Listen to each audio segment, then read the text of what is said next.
Mimochodem tohle je strašný, ty vole, jako... On ten flight attendant má přece jenom jako nějaký výhody. Tak zdar, je sobota, ráno. Dneska projdeme rychle bajky a e-bajky, ale ještě předtím, tak kdybyste se sem náhodou chystali, já jsem úplně nevěděl, jak je to vlastně velký, ta výstava. Takže jsem si koupil tiket na všechny 3 dny. On to není zas tak velký rozdíl cenový, já myslím, že se to jako vyplatí, protože pak aspoň můžete jako trochu flexibilněji plánovat. Každopádně, ta výstava je velká zhruba tak, že to jako za hodinu projdete, jo, všechno.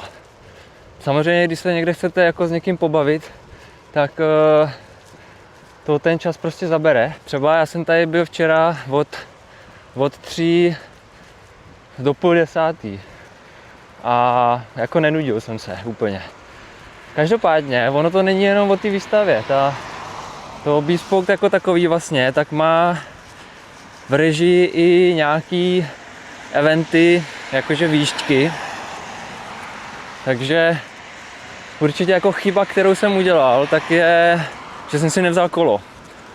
Protože ty kola se tam dají zaparkovat, takže můžete zase parkovat autem někde dál, eventuálně případně, když bydlíte na hotelu v Drážďanech, tak dojedete prostě rovnou z hotelu.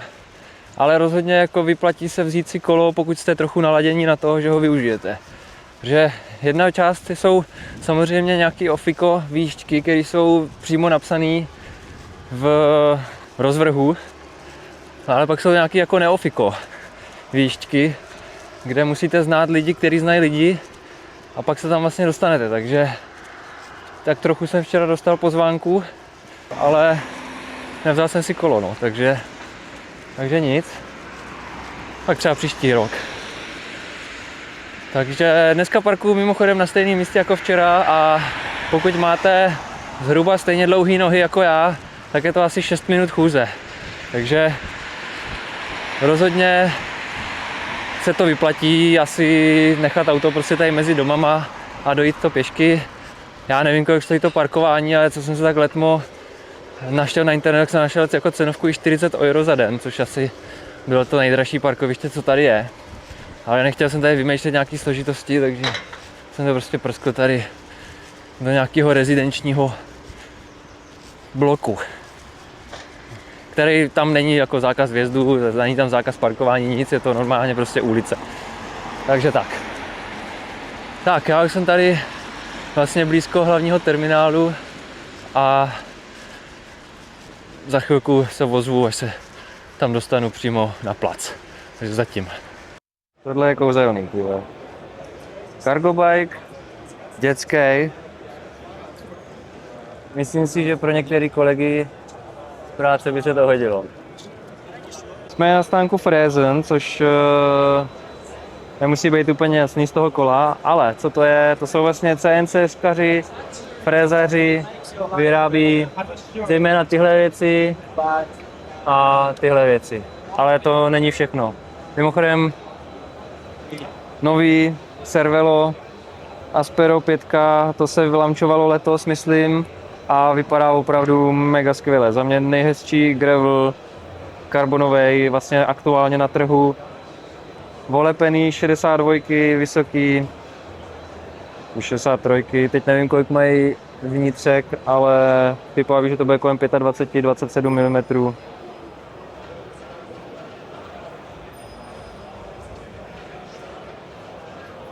A vepředu taky vysoký 52.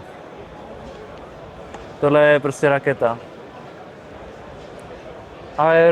Aero gravel. Tady jako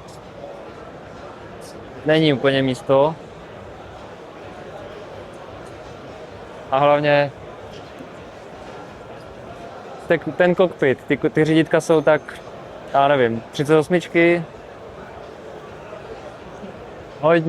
Hodně úzký, tak jak to má být. Prostě všechno aero, aby to bylo co nejrychlejší kolo. Myslím si, že tohle poletí i na silnici jak střela.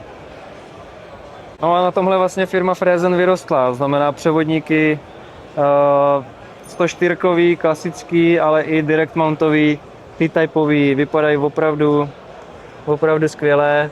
dělají i na další vlastně systémy, takže tady je Shimano, ale Made in Germany, myslím, že jsou někde tady poblíž. Takhle vypadá kus toho vodítka, který potom hodíte na šaltr. Mimochodem tahle věc hotová stojí něco kolem 15 000, že není to úplně jako levný, ale z takového kusu železa se to vyrobí. To má hliník, ale vedle tady jsou pedály, ještě si ukážem na kole. Takže je to poměrně solidní kus tlustého matroše. Forbec vlastně taky. Vlastně z jednoho kusu představec, tak se jenom uřízne ten klemp a je to. Jo, tohle z toho potom vlastně je finální produkt, vyrábí i rolničky a ty kliky vypadají opravdu skvěle. Mimochodem nabídce i bashguardy, nedělají bashguard na motory, takže tady zatím nic a samozřejmě horní vodítka. Takže máte buď to horní vodítko, všechno dohromady, anebo jenom spodní bashguard. V nabídce jsou i pedály. Tady vlastně je hotový pedál, stříbrný, černý a vnitřky, kluzný pouzdro, ze pár ložisek a tady to je rozebraný úplně. Takže 2 ložiska, jedno kluzný pouzdro a závěrná matice. Klasický řešení. Tak tady trošku jako tuctovka, ale ne tak úplně. Za mě jako jedno z nejhezčích karbonových kol tady. Ale je to prostě klasický rám, na tom rámu není vlastně nic zajímavého, prostě Santa Cruz, ale je to volepený právě jejich věcma. A tady tohle se aktuálně nedá koupit, respektive kazeta jo, ta je normálně silniční, ale Fräsen vlastně vodítko, který je kratší, jakoby DHčková varianta, ale aktuálně není v nabídce k prodeji. Kliky, stříbrný, frézovaný, to vypadá na nějaký 165, opravdu jako krátký kliky. Hoover musí být. Intent Blackline musí být. Hodně bych řekl, že tomu pasují ty stříbrný kola. Tohle se vrací zpátky do módy a myslím si, že to je jenom správně, protože to vypadá skvěle. A tady samozřejmě týpek ví, čím se má brzdit, jo. Tak, jejich Forbec. Má tady one-upy řídítka, nějaký hliníkový obyčejný, ale je pěkný i ten držák toho Garminu. Zase asi domácí výroba, myslím, že taky nejde koupit aktuálně. Tak, tady ještě vodítko vlastně ze spodu, nebo z druhé strany. Je to opravdu malinký, takže pro lidi, co furt namotávají šaltry, tak by to mohlo být řešení, ale zase tam nemáte takový rozsah těch převodů, takže musíte mít silný hnáty. No a takhle vypadají potom ty finální Forbeci. To je různý dílky, 37, 44 a 51, takže pro někoho by to mohly být zvláštní rozměry, ale ty rozměry jsou kvůli offsetu vidlice, abyste si mohli vlastně nakombinovat třeba vidlici, která má 44 offset, což je teď nejčastější, a k tomu 44 převodní, představec. Takže i takhle se to dá všechno ladit, což já osobně teda neřeším. Já mám nejradši prostě co nejdelší Forbec tam jde namontovat. Jako hodně v topu je stánek v Brooksu. Tohle je prostě nějaký obyvák, z asi tak 70. 80.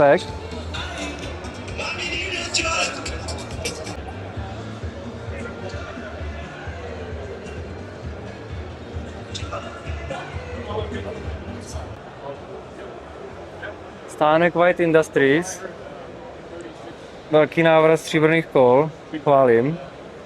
A jinak je to firma, která dělá prostě barevný cajky.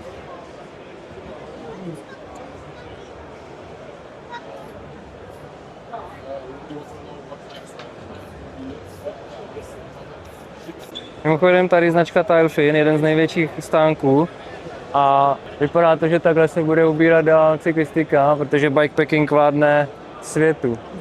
Tenhle stánek je konkrétně, konečně trošku prázdnej, jinak tady bylo furt narváno a je tady opravdu jako mega lidí. Takže pokud hledáte nějaký brašny, tady si vybere úplně každý. Ale rovnou začneme tady. Siduro i Epona. Takže v podstatě systém stejný jako má Epona, klasická analogová. Nicméně s motůrkem od Maxonu, takže 95 N, teď nevím kolik je tam vatů. To vám tady tak napíšu.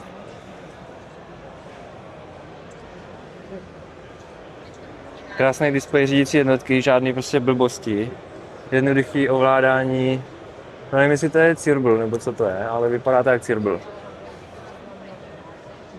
I když to je asi na řazení, když na to tak koukám. Protože tady není řazení, takže tady naživo můžete vidět Cirbel řazení pro přehazku, akorát tam není baterka, takže to nefunguje.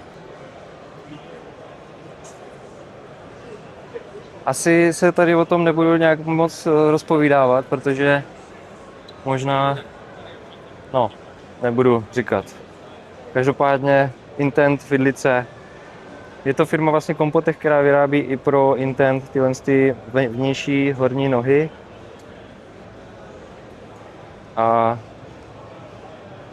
samozřejmě Intent Hoover. Krásný kolo. A správný gumy.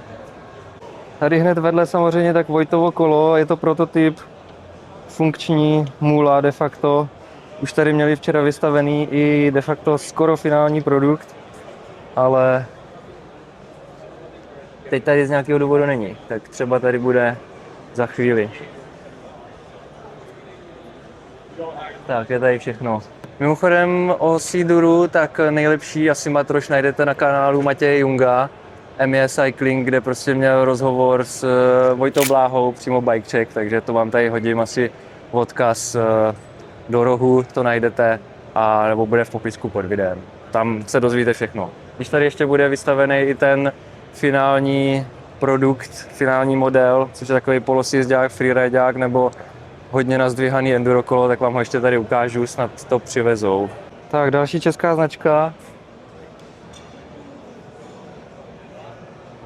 Brněnský Zoceli, zase nemá asi smysl se tady o tom dlouze okecávat, protože detailní video už dělal Matěj Jung na svém kanále.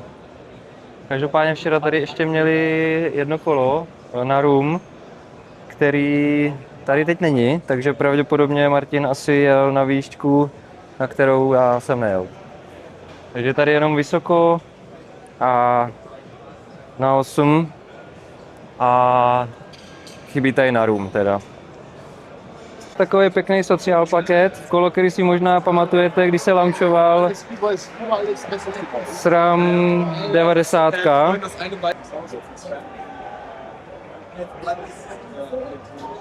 Garbaruk náboje s tlustýma drátama, vypadají moc pěkně. Nejdřív jsem si myslel, že jsou to hydry. A Bike Ahead rávky, takže kola tak za kilo. Maveny a to kolo je vlastně hliníkový. Zbytek toho kola je poměrně standardní. Mohla by tady být ještě elektrická sedlovka, ale není. Ale to nevadí. Mimochodem pro pidlovoký, tak je tady naprosto geniální nářadí. Takhle se dá vlastně poznat, jestli máte rovně řídítka. Hele, moc pevňáků vám tady ukazovat nebudu, jo, ale je tady něco, co by si to asi zasloužilo. Tím, že tohle mluví za vše. Pokud to nedokážete přečíst, tak je tam napsáno 32x24.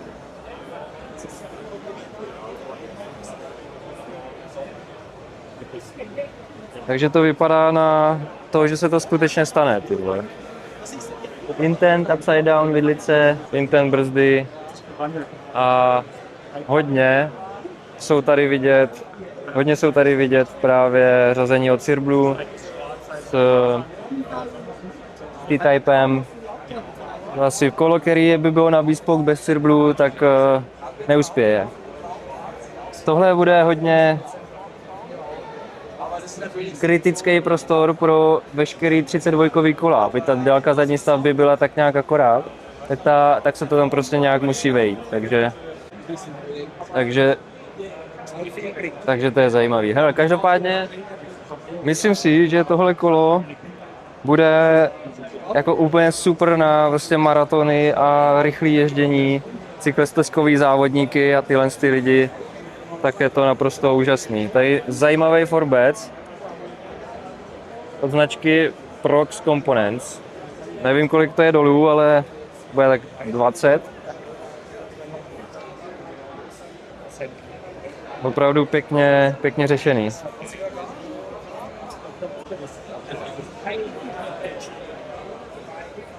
No hele, Bike Ahead asi všichni známe, to jsou prostě uchyláci do lehkých věcí, jo. Takže jsem se ptal borce, kolik to kolo váží, ta 32. A je to 9,5 kg. A pár těch kol váží 1500 něco gramů, ale říká, že to zhoděj ještě o nějakých 150 gramů, takže se budeme pohybovat reálně okolo 1400 gramů, takže to je jako mazec. Takže uvidíme, jestli se to opravdu jako chytne, tady ten trend. Za mě teda jako vypadá to skvěle, takhle jak to je, takovýho pevňáka bych jako si klidně představoval. Hele, vedle toho klasický kolo, tady vlastně zajímavý kola, zase jejich rávky barvený do jako rudý, temně rudý barvy, zapletený na špagátech, PI rope a s leftinou.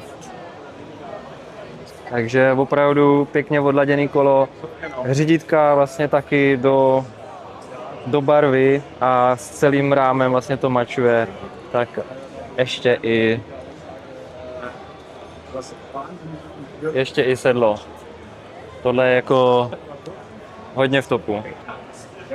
Hodně zajímavé řešení, o tomhle už jsem mluvil ve videu o T-typu. Hop Carbon Parts znamená upgrade kit na klasický T-type, ale prostě komplet z karbonu. Nevím, kolik to teďka váží, už si to přesně nepamatuju, ale hodím vám tady někde asi nějaký popis. A XXL-kový kliky, zase lakovaný do barvy rámu a k tomu Gemini karbonový převodník. Mimochodem, kdybyste to chtěli, tak dá se to prej koupit. Zajímavý brzdy, tyhle jsem ještě naživo neviděl. Divím se, že tady nejsou Intendy, ale jsou tady klasický vlastně XC-čkový, ty nejlehčí Houpy, XR. Vidím je poprvé naživo. Jsou jako opravdu jako titěrný, jo. Když on tady dám malíček, tak je to opravdu malinký. Že asi to bude lehký.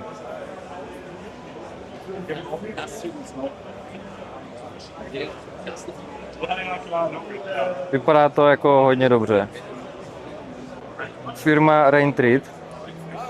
Klasický přepakovaný jednočep, ale hodně zajímavý komponenty od značky 612 nebo Rex 12, nevím, jak se to čte, oni jsou to nejspíš Švýcaři, takže se to určitě čte ještě jinak, jo. Ale nedělají jenom pedály, dělají vlastně i brzdy. A tohle je opravdu jako titěrný a chodí to ne úplně zlehka, přirovnal bych to jako k levelům třeba SRAMovej. Nechodí to jak Intendy, ale vypadá to fakt jako skvěle. Třmeny, poměrně jako funkční, jednoduchý design. Asi není moc co vymýšlet. Další pěkná značka, poměrně se zajímavými detailama. Je to teda přepákovaný jednočep. High pivot. Kliky Garbaruk. Ale zajímavé je tady řešení vnitřního vedení. Tady je normální teda lanko jako na sedlovku, protože je tady sedlovka 8 pins. Což nechápu, proč to někdo v dnešní době osazuje, ale budíš. Ale zajímavější je tohle. Tohle je vlastně klasicky hadice zadní brzdy. A tady je takový dekl, kterým to prostě vede až sem. A tady je to dál zadeklovaný až k zadní brzdě. Krásný, poměrně elegantní a čistý řešení. Ten kábel nikde vlastně neplandá, nemlátí se a je to vlastně hezky udělaný. Jsem si myslel, že tady budou všechny brzdy jenom ve formě Intendu, ale tady jsou ještě Trickstaffy Piccoli, zase 3D čištěný titanový páčky, takže opravdu jako lehoučký páky a k tomu samozřejmě šmeny a Galfre Sharp kotouče. Jinak to kolo vypadá něco jako trail bike, asi to bude hodně lehký, protože tahle firma se mimo jiné zabývá i zapletenýma kolama.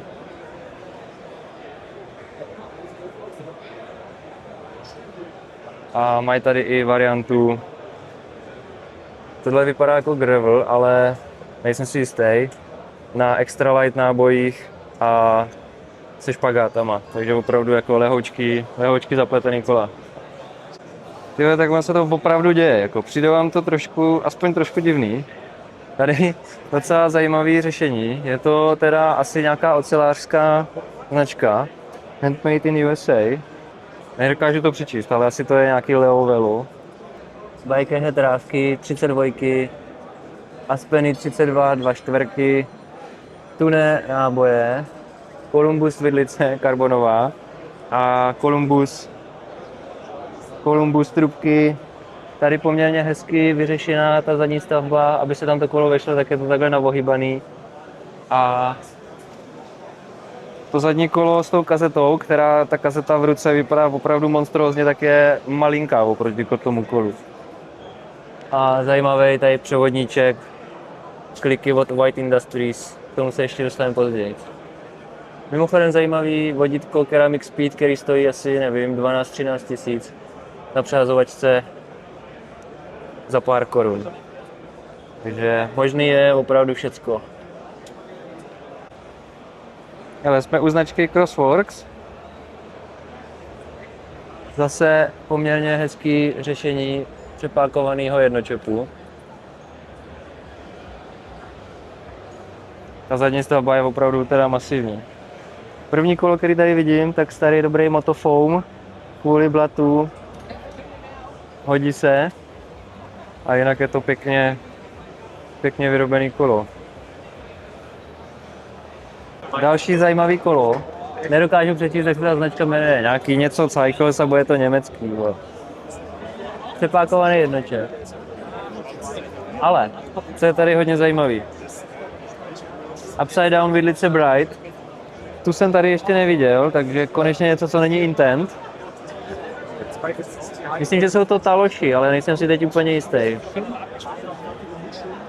Ale co je to nejzajímavější tady, tak jsou to rávky Lilienthal za mě. Lilienthal XL s PI rope, nábojema a špagátama, takže lehoučký kola. Vím, že tady tyhle kola, které jsou na DHčko Enduro, jsou opravdu lehký. Jo. Vím, že se dokážou dostat někde okolo 1500-1600 gramů, teďka nevím přesně, ale je to mega lehký. Je evidentní, že to vlastně nějaký Němec, jo, tady tohle. Mimochodem převodovka Pinion, těch je tady taky hafo. A poměrně pěkný řešení. Tohle musí jít jako prase. Všechno těžký je tady ve středu, lehoučký zadní kolo, který nemá shelter, lehoučký přední kolo, upside down vidlice. Takže ten podvozek musí fungovat dost dobře. Hele, další zajímavý kolo, Selvin. Tohle vypadá na spojení titanu a hliníku a oceli. Přední rám vypadá jako ocelový. Tohle vypadá jako hliníkový a zadní horní šavle vypadá jako titanová. Klasický Horstling, vlastně pěkný, jednoduchý kolo, hadice, bovdeny, vedený takhle venkem. Musím říct, že ten one-up cockpit vypadá fakt jako skvěle. Dlouho jsem to neviděl takhle naživo a je to fakt pěkný. Vypadá to dobře, ta modrá barva s tou červenou vidlicí, mimochodem jsou to Francouzi. Tak zpátky, včera jsme tady natáčeli silnice, značka Boridur, francouzská, je tady vlastně všechno. Jako. Ceramic Speed, Gemini, tintanové kliky, ty budou asi jejich, není tam žádný branding.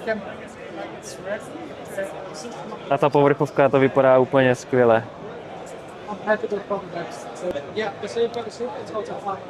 Gemini Combo.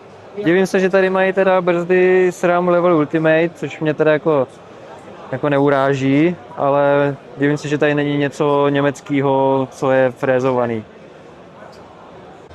Hele, jsem na stánku Alutechu, takže Němci poměrně zajímavá výroba. A tohle je mopkolo e-bike s Pionionem. Takže 12-rychlostní převodovka uvnitř motoru. Pohon je tady řešený právě řemenem, takže nízká údržba, poměrně vysoká spolehlivost. Samozřejmě v blatě to není úplně jako ideál, ale co už. A hezká výroba, pěkně zabroušený sváry. Tady teda tohle mohli mít taky zabroušený, ale co už. Ale je to moc hezký. Intendy brzdy.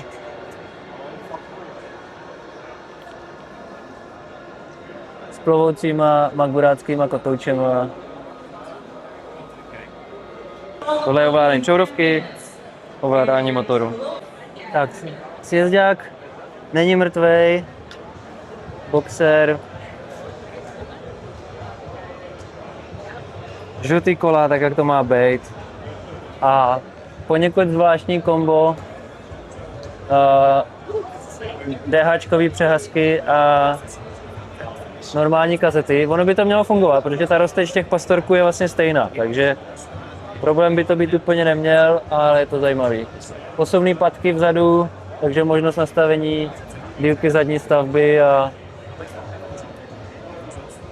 byla se docela krásný kolo za mě teda. Tak a ještě jedno kolo, tady si s tím někdo opravdu hodně vyhrál. Tohle myslím, že není úplně jako produkční varianta Intendu.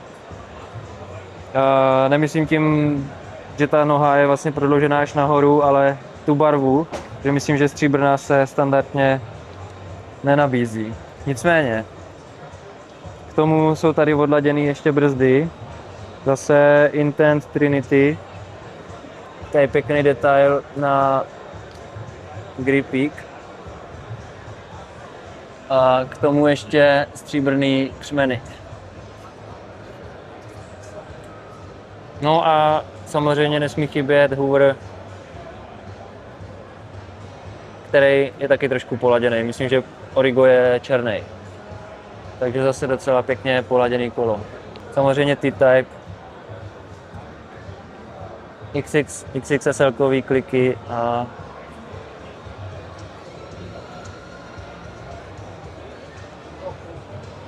pěkný kokpit a hodně zajímavý forbec. Tohle opravdu jsem neviděl ještě.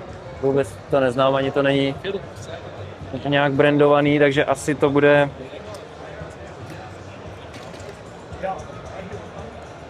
bude nějaký custom jejich výrobek. Hele, jsme na stánku tu ne, ale tohle kolo je teda taky odladěný. Je to teda jednočep, klasický, standardní. XXO.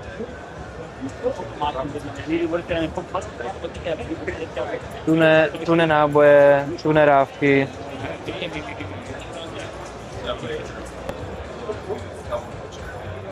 Tak zase klasicky intent brzdy, kdo tady nemá intent brzdy, tak není. A intent vidlice, myslím, že tohle je Hero, teď si nejsem úplně jistý, kolik to má zdvih, ale vypadá to spíš na nějaký down country kolo. Cockpit a Forbes, klasický víčko. No a nemůžu zapomenout samozřejmě na klasický Speed Needle, legendární sedlo. Opravdu lehoučký, tady s těma aramidovými kolejnicema nebo lyžinama, tak taková trochu trýzna, ale kdo ví, tak ví. A hodně zajímavý Crank Brothers karbonová teleskopická sedlovka, to jsem ještě neviděl naživo, s kytarovými šroubama. Zajímalo by mě, kolik to váží, ale nemají to tady napsaný, takže asi to bude lehký. Tak další jakoby ze stánků SRAMu, který prostě tady má koupený SRAM, ale ti tady neprezentují SRAM jako SRAM, ale jsou vždycky součástí nějakého kola. Takže tohle kolo jste mohli vidět na jejich oficiálním SRAM.com webu jako Bike Build, když představovali vlastně 1987 kolekci limitovanou, tak samozřejmě na mém kanále najdete unboxing. Nicméně, co tu vlastně máme?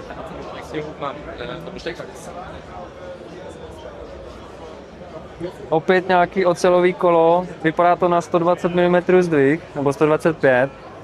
Přepákovaný jednočep a fly attendant. Za mě to vypadá naprosto skvěle. I takhle v kombu vlastně to řazení s těma stříbrnýma pákama je naprosto skvělý. A nesmí chybět high topy SVčka, takže ty v uvozovkách vyšší cross countryho nebo down countryový kola hodně jako v topu kolo i vlastně s měřákama tlaku.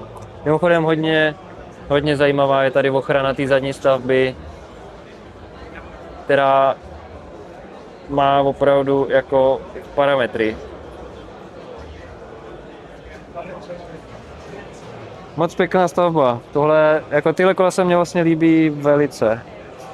Hele, jsem na stánku Intendu a je tady jedna jako hodně zajímavá mula. Je to zase přepákovaný jednočep, high pivot, intent kliky, myslím, nevím teď, jak se přesně jmenujou, ale jsou normálně v nabídce.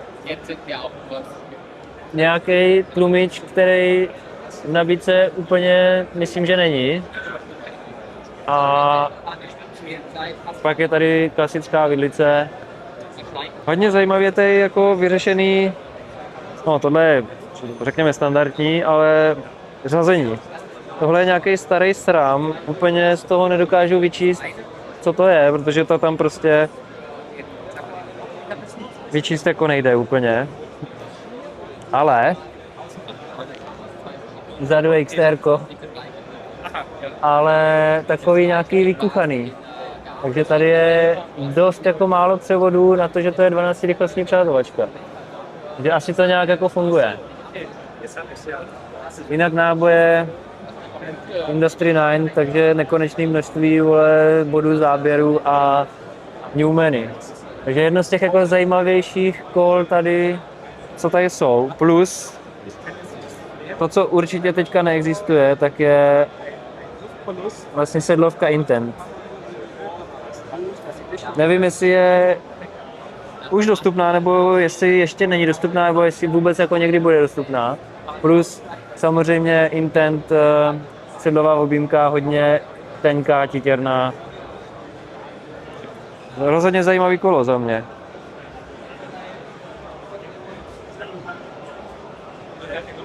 No hned vedle další služební mula. Tady začneme asi zase kotoučema, který nejsou úplně běžně v nabídce, co vím. S hliníkovým unašučem, ale už byli vidět na Eurobajku, takže Je možný, že to asi zavedou do výroby, to netuším, to by asi věděl Matěj z Kraba, jak to je u nich. Každopádně, tady opět sedlovka Intent, ale ty páčkají. Samozřejmě brzdy a je to všechno na jedné objímce. Takže vypadá to opravdu dobře. Forbets, taky z jejich výroby. A hoši by asi potřebovali dodavatele řazení, to vypadá. Tohle se reálně nevyrábí už jako několik let.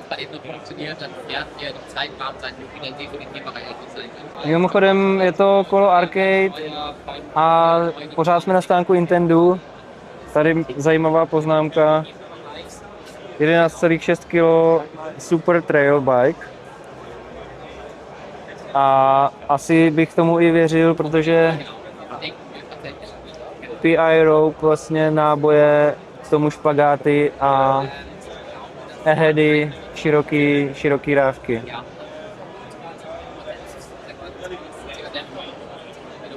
Tak zpátky na stánku za celý, ale nejsou tu lidi. Asi šli na oběd, protože je 1.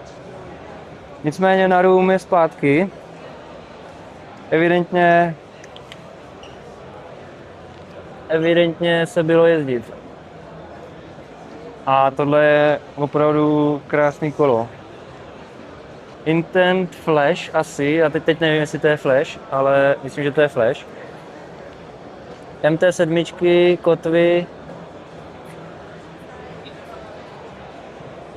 vana břídítka, ale Tidal Forstoss a Hoover vzadu a tohle by mělo být a la DV-Link, vlastně systém odpružení, takže dvě vahadla. Martin vždycky dělal pevný zadní trouhelník, takže vždycky má vlastně 2 vahadla, akorát tohle je prostě DV-Link, zatímco na 8 je a la Santa Cruz VPPčko. Tady mimochodem jsou vidět vnitřnosti toho vysoko, nebo kola vysoko, kdy tady je vlastně klasický strojní řemen, nebo řetěz spíš teda, který je vlastně uvnitř sedlové trubky. Což je vlastně zde uvnitř. Jo, ten řetěz vlastně převádí na tu kladku všechnu sílu a ta pohání zadní kolo. Jak jsem říkal, ráno prostě mrkněte na kanál ME Cycling, jakože mimo jiné cycling na YouTube. Matěj tam má přímo s Martinem, tam má bike check a nějaký větší vlastně rozbor, takže na to tam mrkněte. Hele, jsme v odseku rádoby retra, ale jako je to opravdu mazec. Vepředu linkage, vidlice s hooverem, nad tím namontovaný světlo a tady dynamo. G4 vlastně houpy brzdy a pod brzdovou páčkou tak je řazení Ingrid, který jsme tady taky někde viděli, ale ne v bajkové variantě. Bajkový kliky, který mají tady ten guard gumový, abyste si neoholili nohu, případně botu nebo celkově tu kliku. Hodně malinký převodníček a takhle vypadá vlastně ta přehazovačka.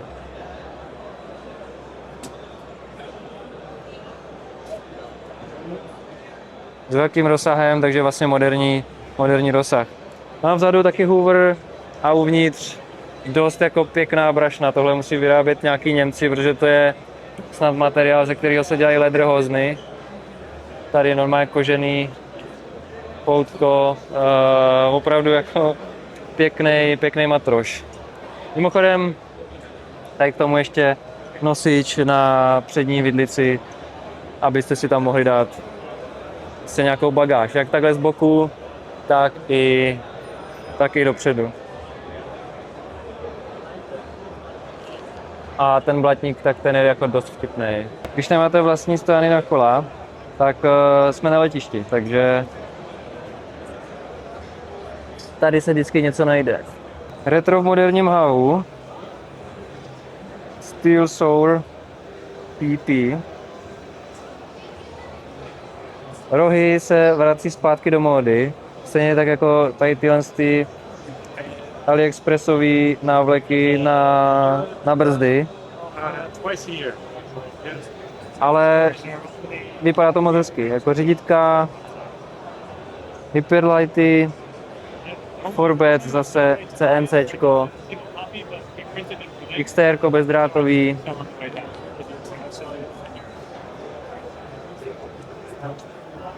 Handproven kola, což by měly být jako dost lehký záplety. A košíky od Silky, titanový, tak ty vypadají taky skvěle. Tady tyhle barevný. A samozřejmě do barvy ještě sedlovka a Brooks sedlo. Jsme na stánku Acto 5. Pokud nevíte, tak je to zase firma z Drážďan, takže teď tady konečně není chvilku plno. Je to vlastně rám vyrobený ze 2 kusů, vyfrezovaný z hliníku. No to asi není vidět, ale tady je taková spára, kde se to vlastně lepí dohromady, takže je to prostě levá a pravá půlka toho kola. To samé je vidět tady, to zkusím nějak proti tomu, jo, tady to je vidět.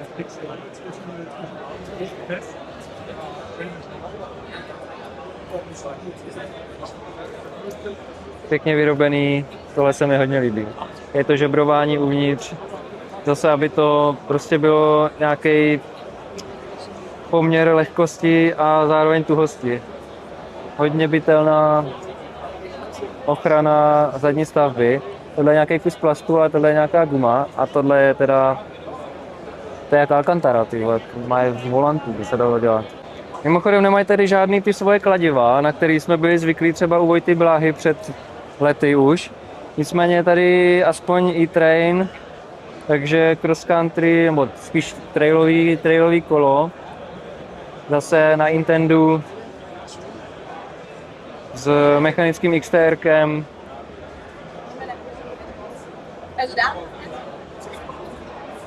Jako je to pěkný, mně se tady tyhle stříbrný kola a konkrétně ty frézovaný líbí opravdu jako hodně. Hope Components, Forbets a řídítka asi, vypadá to tak. A Bajkeuk sedlovka. Prostě vypadá to skvěle jako. Tak, mimochodem, toto jsou 2 stejné kola. Je to vlastně e-train a e-train, jsou to stejné platformy, nebo ty rámy jsou úplně totožný.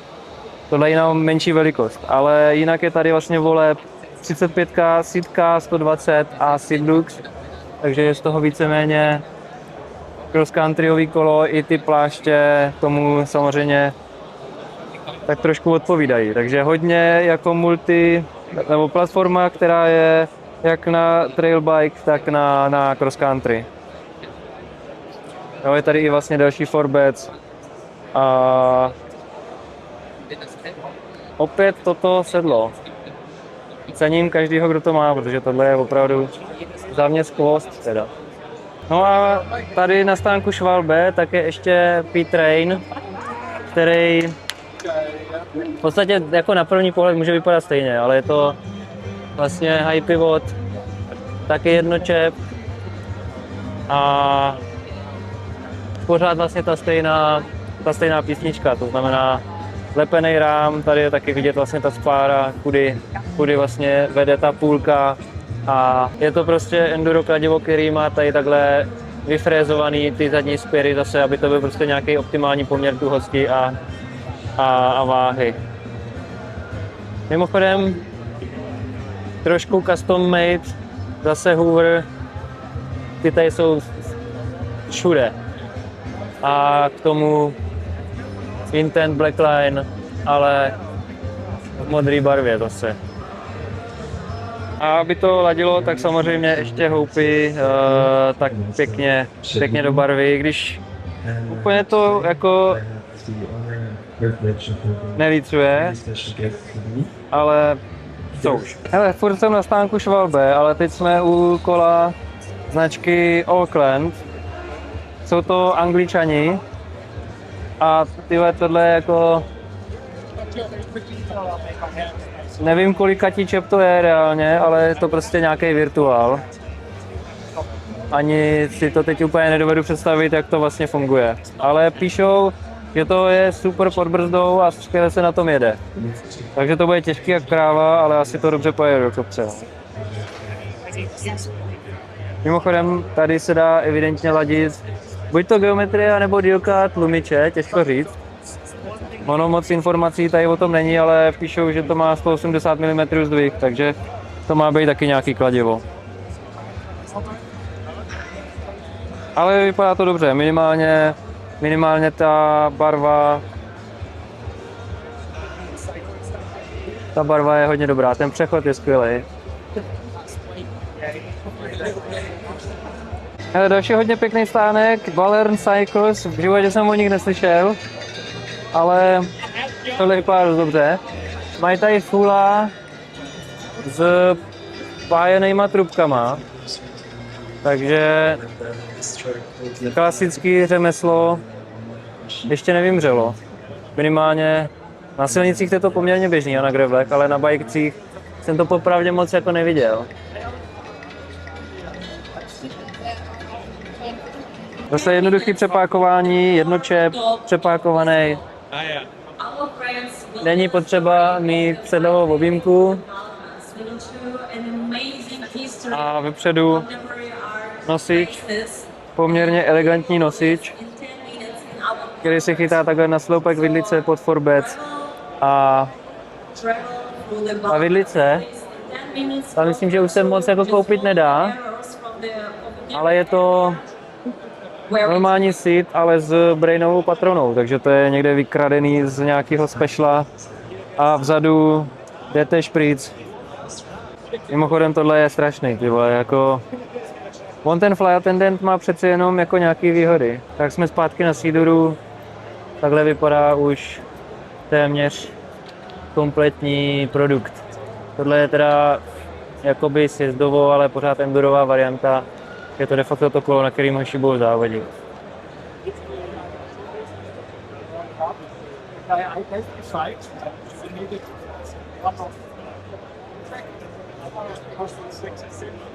Pořád ve fázi prototypování, ale jak můžete vidět, hodně rovné linky a prostě ostrý kolo.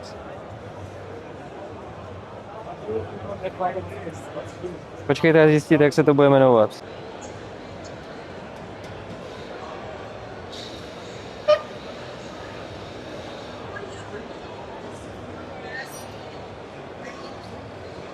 V podstatě je to tady to horní patro a pak je to tady to dolní patro.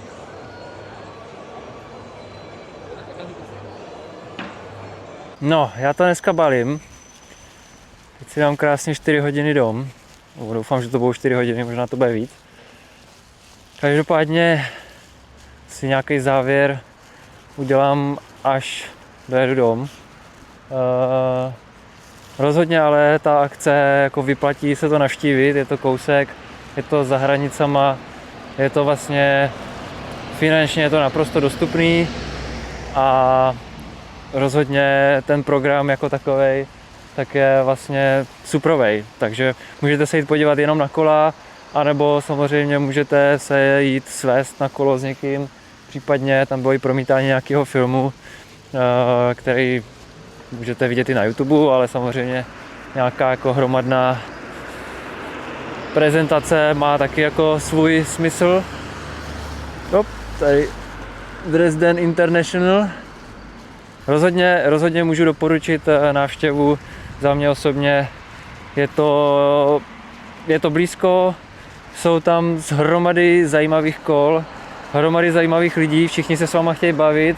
takže člověk si i trochu pokecá v kolech a je to super. Asi semka přijedu i příští rok, protože prostě takovýhle kola, které tady jsou vystavované a i ty komponenty, které jsou tady vystavované, tak prostě jako úplně na normálním obchodě prostě nenajdete. Jo. A v Česku už vůbec ne, takže rozhodně stojí za to vidět, rozhodně stojí za to si rozšířit obzory a zároveň s tím, kde jsme, protože tady je kousek vlastně z Českosaský Švýcarsko, národní park, tak s tím se to dá spojit a dá se udělat jako pěkný vejlet i tady po okolí, nejenom nutně semka. A samozřejmě Drážďany, nová a stará vlastně část Drážďan, tak ta je taky asi boží. Takže rozhodně doporučuju, já semka asi určitě příští rok přijedu, ale vezmu si sebou kolo. Letos jsem kolo neměl, nevěděl jsem vlastně, jak to mám pojmout, co od toho očekávat, takže jako první ročník můj asi fajn. Takže příští rok určitě s kolem. Určitě se vyplatí vzít jak gravela, tak endurko, případně e-bike. Takže tak, já se pro tuhle chvíli loučím, uvidím, jestli se ještě přihlásím a když by ne, tak zatím zdar.